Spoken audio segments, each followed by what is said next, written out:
Dalian, China, Tzu Chi volunteers help fill up a hole in the care recipient's backyard. In Indonesia, we take a look at how visually impaired students cope with online learning. Selamat datang ke DaAi Headlines, saya Simon Gan. Terima kasih menyertai sesi berita kita. In Dalian, China, there's a Tzu Chi care recipient who dug a hole near his house in order to build his house 10 years ago. After his house was completed, he used up all his savings and was unable to fill the hole, which poses a danger to his family. Tzu Chi volunteers started caring for them in July and helped fill up the hole. As one opens Lee family's door, one does not see a flat road, but a large hole that is as big as 30 square meters. When I was building my house in 2010, I dug the hole in the backyard. I do not have money to fill the hole. When Lee family was building their house, they dug a hole and used the earth, but did not have the money to fill up the hole. So the volunteers who started caring for them since July are worried that the hole poses a danger, so they have come to help out.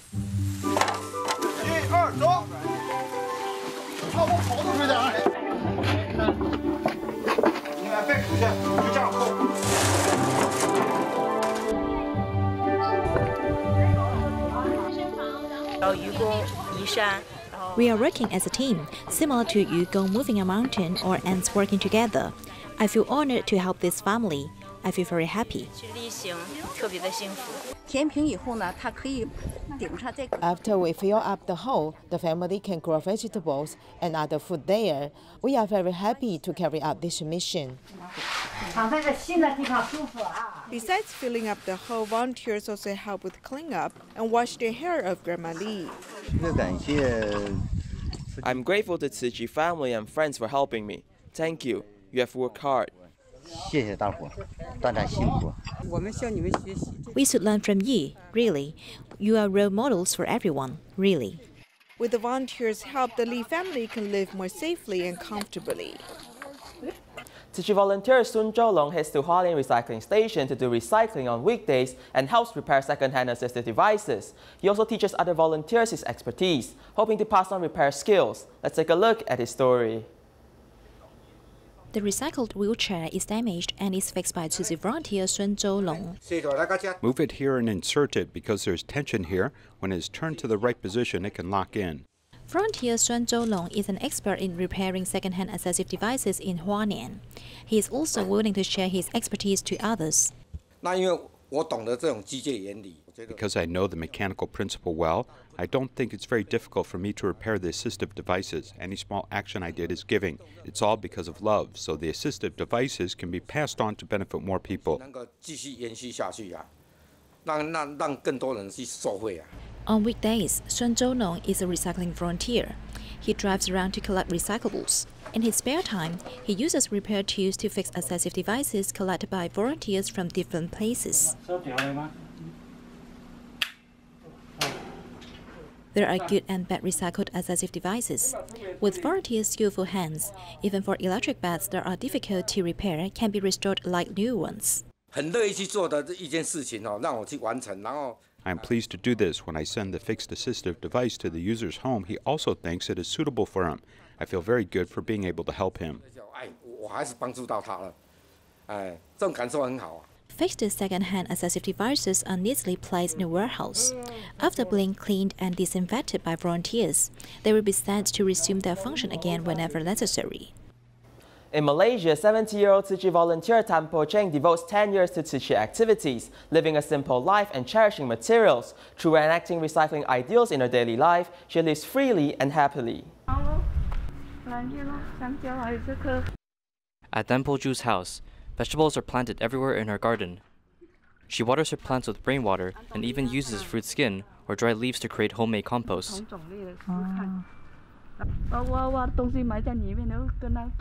After digging, you may find that there's a lot of stuff buried here.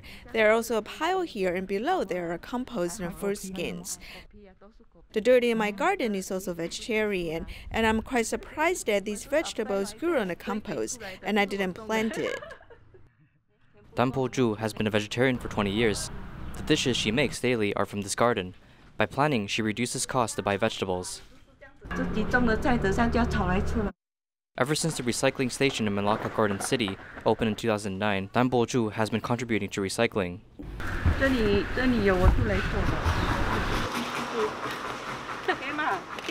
Besides doing recycling, Dan Bo-ju also devotes to visiting care recipients at medical events, living a simpler life. In her early years, she did sewing, and she often tells me that the money she makes is often spent quickly. Now she doesn't do sewing anymore and saves quite often. She never worries about having money because she lives a life of contentment. This is from the recycling station, and it must be thrown away. It cannot be recycled, okay? Living a simple life originates from oneself. Tzu Chi volunteer Dan Bo-ju reduced her desires as life became lighter and peaceful.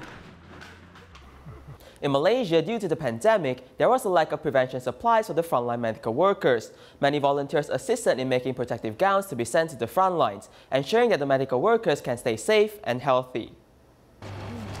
In Sungai Petani, Malaysia, Lo Hui Shuang and her husband opens a stationery shop. Inside the shop, there's a sewing machine, which was a birthday gift that Lo requested from her husband. I requested this sewing machine as my birthday gift from my husband. The machine has various patterns and functions, so I like it very much. She was very delighted when she received this birthday present. Lo used it to sew bags that she liked and put it up for sale in her shop and also online. When she heard that the frontline medical workers lack epidemic prevention materials, she used this birthday present to help make protective gowns. She once learned sewing because she was interested. Never did she thought that her skills would be put into good use, making her very happy to be able to contribute of herself. I'm very grateful and happy because I can use the little skills that I have to help frontline medical workers. Just like Lo Hui Shuang, Lo Kui Hyang also received a sewing machine from her husband on her birthday too. Her new sewing machine has helped her a lot with her works. When Lo Kui Hyang heard that Tzu Chi is recruiting volunteers to make protective gowns for the frontline medical workers, she was determined to participate, hoping to be able to contribute a little. I had a friend who is also Tzu Chi volunteer, knew that I know how to sew. Therefore, she called and asked if I would like to help. I said yes, because I was just thinking about how to volunteer. She told me that we need to have kind thoughts. With kind thoughts, our wish will come true. She exhausted herself while making the protective gowns, causing her whole body to ache. Back then, the situation was crucial, so I sewed from morning to evening. When I finished sewing, my whole body ached. I learned how to sew when I was young to be able to help others today, to be able to contribute a little bit. I hope that I am able to help frontline medical workers, hope that they too can stay safe.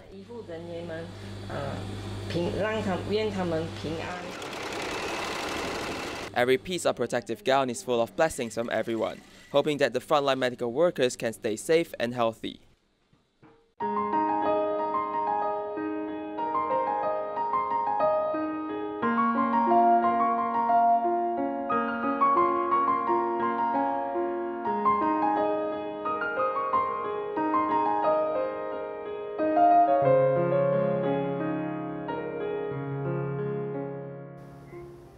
In Indonesia, schools are still using online lessons, and it is expected to continue till the end of the year. Today, we take a look at how a visually impaired student coped with online learning and the challenges she faced.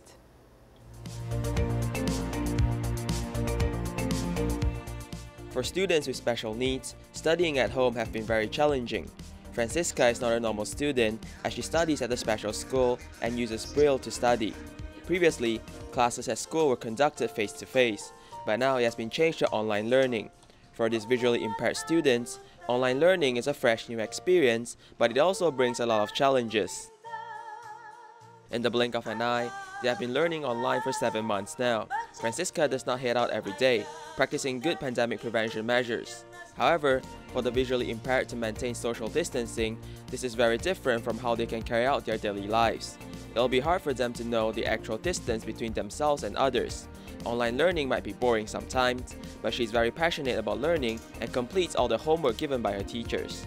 Boring pasti karena setiap hari kan biasanya sebelum pandemi COVID-19 ini ya I will definitely feel bored. Sometimes before the pandemic, I get to meet my teachers and friends at school, but after the pandemic, we can only study at home and cannot head out.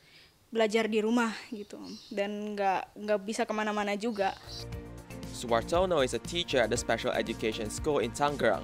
To enable his students to continue their education during the pandemic, he has thought of many ways to use technology to arrange classes for his students.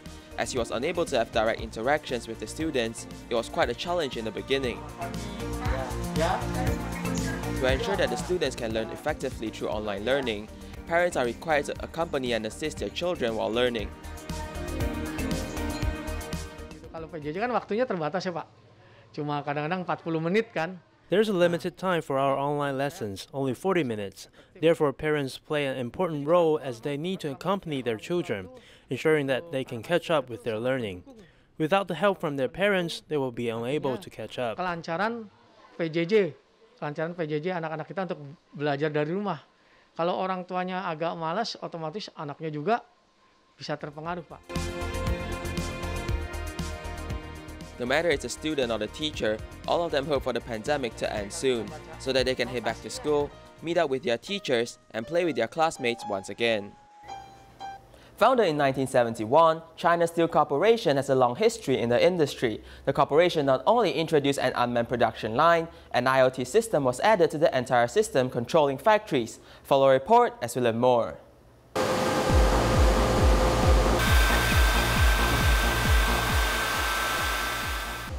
Billet steel under high heat is being molded on a conveyor belt. Originally at 30 meters, after reforming, the steel is now a steel coil spanning over 10 kilometers.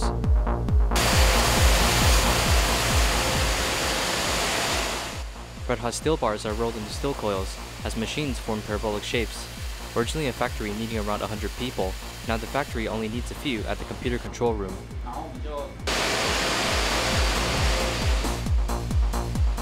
If errors occur during the production of coil rods, damages may result in the loss of millions. If the rolling machine malfunctions, the damages will spread out fast. So the foremost system from China Steel Corporation is installed on the important devices along the production line, alerting if there's a need to go offline for maintenance. In the past, manual checking required one to open each machine, but now sensors are installed on the rolling devices. Once there are anomalies, a maintenance will be scheduled. Now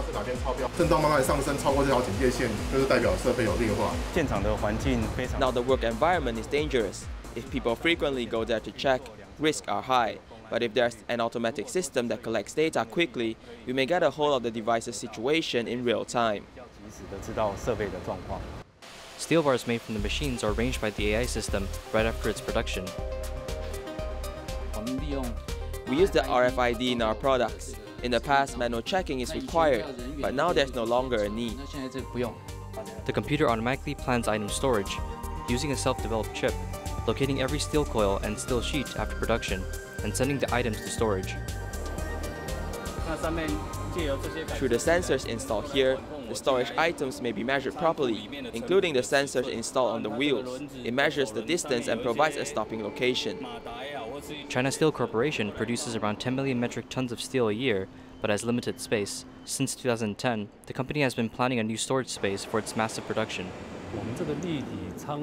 Our storage may store up to 15,000 bundles of steel coils, and it may store up to 30,000 tons of zinc strips. The space efficiency is 9 times as of a normal storage.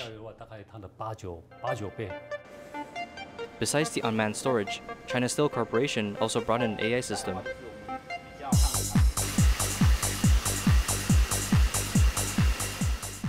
The silvery pond represents liquefied zinc. Heavy steel coils are lifted by machines and dipped into the pond. The liquefied zinc provides an anti-rust effect to the steel. The system that we developed uses big data, and according to our customers' needs, we find the right requirements for production.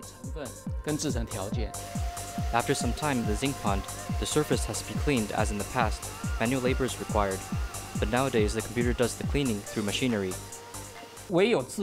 Only through an automatic SOP, we can reduce worker loads and reduce manual labor costs. With an automatic system, everything can be standardized. Besides the automation of the production and storage, now when the customers pick up products, a computer is needed.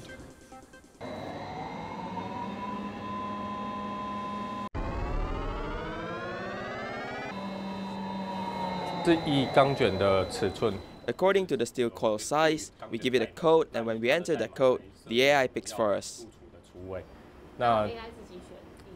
Upon the arrival of the customer's vehicle to the factory, it will display information regarding products and location, since a sensor on the truck will alert the system.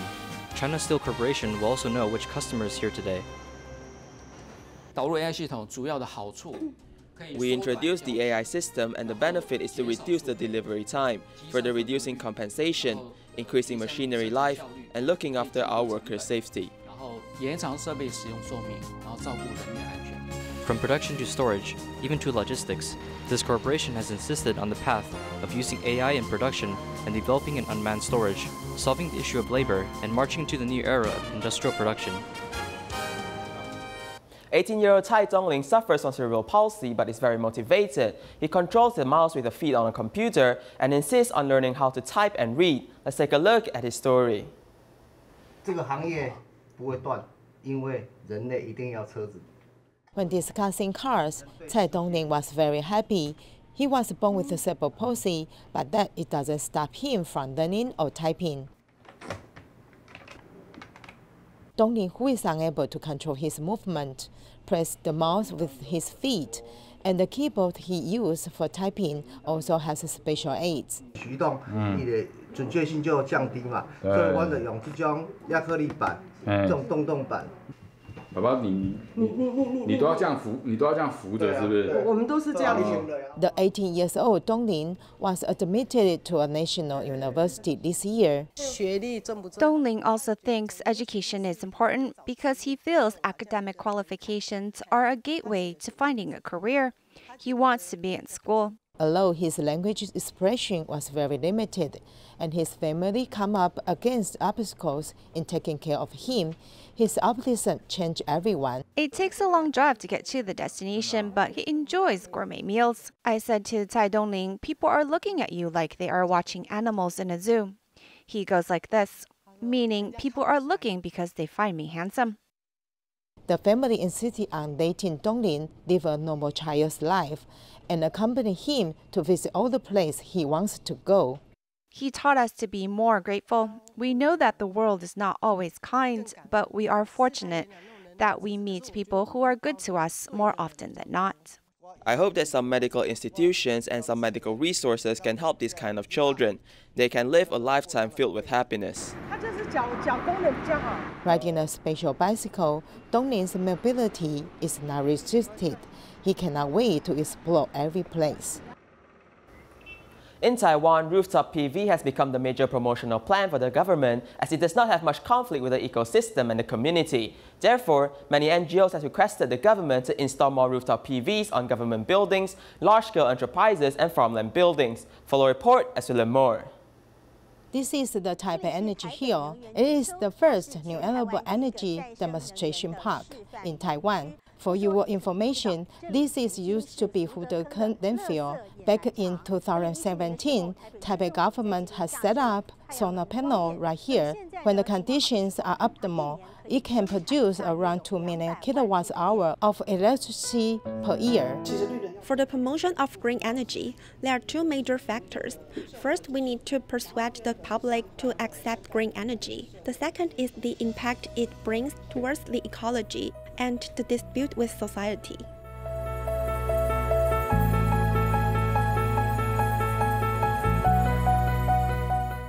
Rooftop PV systems have a smaller impact towards the environment and ecosystems. Therefore, it has become one of the major plans for the government in promoting solar energy, whether it's government offices, large-scale enterprise, or farmland building rooftops. All are eligible to apply for the producing green energy. Taiwan is located in the northern hemisphere, so for the design of solar power, we hope that it can face towards the south. Taiwan's location is also close to the Tropic of Cancer. Therefore, the solar panels must be inclined around 15 to 25 degrees for the optimal production of solar energy. If we calculate the amount of daylight in Taipei City, the solar panels at the Binjiang Fruits and Vegetable Market can produce about 2,400 kilowatt-hour of electricity per day. As we can see right here, there's many small squares which are known as solar cells. Each cell produces over 4 watts of electricity. We can see one whole panel has 60 pieces of solar cells, which can produce around 330 watts of electricity. The electricity produced by the solar panel must first go through a transmission line to change the voltage before sending it into the Thai power grid. This is the transmission cable for the solar energy. We will collect all of them at the back. If we head over the side, we can see that they are all collected at the back. Here we can see the AC box. The electricity generated by solar panels is direct current, which will then be converted here into alternating current for the general use of the public. As the current is sent to the Thai power grid, the producer of this electricity can choose whether to use the electricity themselves or selling it by the box to Thai Power. The first one costs 2 NT dollars, while the second one costs 5 NT dollars. Therefore, most people will choose to sell it to Thai Power. The Bureau of Energy plans that by 2025, the amount of green energy produced can reach 20 gigawatts, but target energy generated for rooftop PV systems and land-based PV systems have been very different. Originally, it was 3 to 17. Last year, it was changed to 6 to 14. We are very cautious right now as it has to be installed, linked to the grid and officially generating electricity before we consider it as official. For environmental protection NGOs, they feel that the government should increase the number of rooftop PV systems and set an example by themselves for others to follow. For the 2025 rooftop PV plans, we can see that only the Council of Agriculture has installed the most. Other sectors, such as public transportation, schools, factories, and science parks, they have so many rooftops, but the government does not allocate the installation of rooftop PV properly. For us, it might just be an objective, but to be honest, I think that the government also have a figurative figure as they are also calculating the amount of land they have right now. Also, I feel the rooftop PV is difficult to promote, maybe because of its low profits. The Construction and Planning Agency has allowed illegal extension building to apply for rooftop PV. However, demolition of the illegal extension buildings, the central government and the local government must have a better communication so that it does not affect the safety of the structure, while also extending the possibilities for more rooftop PV installations. For now, illegal extension buildings can install rooftop PV systems. But one thing is important. By installing PV systems, it does not mean that extension building has become legal. You are allowed to generate green energy in this area, but if one day the illegal extensions possess a threat to structure safety and needs to be demolished, you'll have to demolish the extension no matter if you have installed PV systems or not. No matter it is rooftop PV or land-based PV, there are still many challenges to be overcome. The government must first solve the root issue before developing green energy so that it will not become an even greater threat in the future. In Australia's Gold Coast, volunteers held donation campaigns to raise funds for the typhoon-affected residents in the Philippines. We'll leave you with these images. Thank you and goodbye.